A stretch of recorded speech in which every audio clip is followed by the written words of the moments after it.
അപ്പൊ ഇന്നത്തെ ഒരു ചോദ്യം, ഇന്ത്യയിലുള്ള ഒരു പോത്ത്, ഇന്ത്യയില് ജനിച്ച് വളർന്ന ഒരു പോത്താണ്.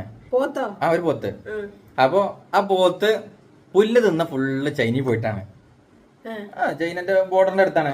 അപ്പൊ ഇന്ത്യയിലുള്ള പോത്ത് ചൈനയിൽ പോയിട്ടാണ് പുല്ലൊക്കെ തിന്ന. സ്ഥിരമായിട്ട് അവിടെ പോയിട്ട് പുല്ലെന്ന. ഒരു തർക്കം വന്നു. ഇതിന്റെ പാല് അത് ചൈനക്ക് അവകാശപ്പെട്ടതാണോ ഇന്ത്യക്ക് അവകാശപ്പെട്ടതാണോ? ശരിക്കും ഇത് ആർക്ക് അവകാശപ്പെട്ടതാണ്?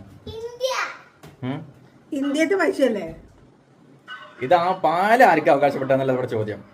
ഇന്ത്യക്ക് അവകാശപ്പെട്ടു. ഇന്ത്യയുടെ പശു ഇന്ത്യക്ക് അവകാശപ്പെട്ടു. ഇന്ത്യയിൽ ജനിച്ചു വളർന്ന പോത്താവുമ്പോ പോത്തല്ലടി പോത്ത്. പോത്ത് എന്ന് പറഞ്ഞത് കറക്റ്റ് പോത്ത് എന്നാണ് പറഞ്ഞിരിക്കണത്. അപ്പൊ പോത്താണ്. പോത്തിന് അവിടെ പാലുണ്ടാവുക.